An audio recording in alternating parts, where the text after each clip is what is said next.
ನಮಸ್ಕಾರ ಸ್ನೇಹಿತರೆ, ಕನ್ನಡ ಇನ್ಫಾರ್ಮೇಶನ್ ಗ್ಯಾಲರಿಗೆ ನಿಮ್ಗೆಲ್ಲರಿಗೂ ಸ್ವಾಗತ. ಭಾರತದ ಇತಿಹಾಸದಲ್ಲಿಯೇ ಇದೊಂದು ಅತ್ಯಂತ ಅಪರೂಪದ ಹಾಗೂ ಐತಿಹಾಸಿಕ ತೀರ್ಪು. ಒಂದಲ್ಲ ಎರಡಲ್ಲ, ಬರೋಬ್ಬರಿ 9 ಜನ ಪೊಲೀಸರಿಗೆ ಕೋರ್ಟ್ ಗಲ್ಲು ಶಿಕ್ಷೆ ಅಂದ್ರೆ ನೇಣು ಶಿಕ್ಷೆ ವಿಧಿಸಿದೆ. ಹಾಗಾದ್ರೆ ಈ ಪೊಲೀಸರು ಮಾಡಿದ ಆ ಘೋರ ಅಪರಾಧವಾದ್ರೂ ಏನು? 2020ರ ಕೋವಿಡ್ ಸಮಯದಲ್ಲಿ ನಡೆದ ಆ ಕರಾಳ ಘಟನೆ ಏನು? ಬನ್ನಿ ಈ ವಿಡಿಯೋದಲ್ಲಿ ಸಂಪೂರ್ಣವಾಗಿ ತಿಳಿಯೋಣ. ನಾವು 2020ರ ಜೂನ್ ತಿಂಗಳ ಕೋವಿಡ್ ಲಾಕ್ಡೌನ್ ಸಮಯಕ್ಕೆ ಹೋಗ್ಬೇಕು. ತಮಿಳುನಾಡಿನ ತೂತುಕುಡಿ ಜಿಲ್ಲೆಯ ಸಾತಂಕುಲಂ ಎಂಬಲ್ಲಿ ಜಯರಾಜ್ ಮತ್ತು ಅವರ ಮಗ ಬೆನ್ನೆಕ್ಸ್ ಒಂದು ಮೊಬೈಲ್ ಅಂಗಡಿ ಇಟ್ಕೊಂಡಿದ್ರು.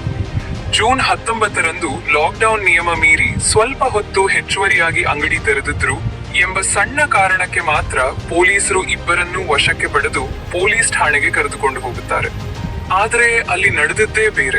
ಕೇವಲ ಲಾಕ್ಡೌನ್ ನಿಯಮ ಉಲ್ಲಂಘನೆ ಎಂಬ ಸಣ್ಣ ತಪ್ಪಿಗೆ ಆ ಅಪ್ಪ ಮಗನಿಗೆ ಇಡೀ ರಾತ್ರಿ ಠಾಣೆಯಲ್ಲಿ ಅಮಾನವೀಯವಾಗಿ ಚಿತ್ರಹಿಂಸೆ ನೀಡಲಾಗುತ್ತದೆ. ಅವರ ಬಟ್ಟೆ ಬಿಚ್ಚಿಸಿ ಲಾಠಿಗಳಿಂದ ಭೀಕರವಾಗಿ ಹೊಡೆಯುತ್ತಾರೆ.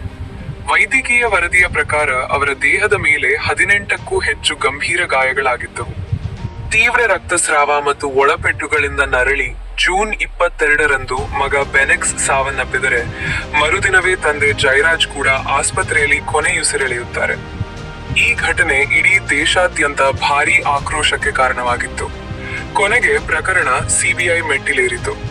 ಬರೋಬ್ಬರಿ 6 ವರ್ಷಗಳ ಸುದೀರ್ಘ ವಿಚಾರಣೆಯ ನಂತರ ಇದೀಗ ಏಪ್ರಿಲ್ 2026ರಲ್ಲಿ ಮಧುರೈನ ನ್ಯಾಯಾಲಯ ಐತಿಹಾಸಿಕ ತೀರ್ಪು ನೀಡಿದೆ.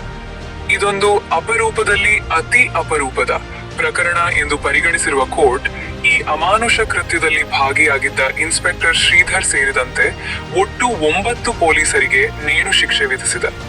ಜೊತೆಗೆ ಕೋಟ್ಯಾಂತರ ರೂಪಾಯಿ ದಂಡವನ್ನು ಹಾಕಿದೆ. ರಕ್ಷಣೆ ಮಾಡಬೇಕಾದ ಪೊಲೀಸರೇ ಈ ರೀತಿ ಭಕ್ಷಕರಾದಾಗ ಕೋರ್ಟ್ ನೀಡಿರುವ ಈ ಕಠಿಣ ಶಿಕ್ಷೆಯ ಬಗ್ಗೆ ನಿಮ್ಮ ಅಭಿಪ್ರಾಯವೇನು? ಕಮೆಂಟ್ ಮಾಡಿ ತಿಳಿಸಿ.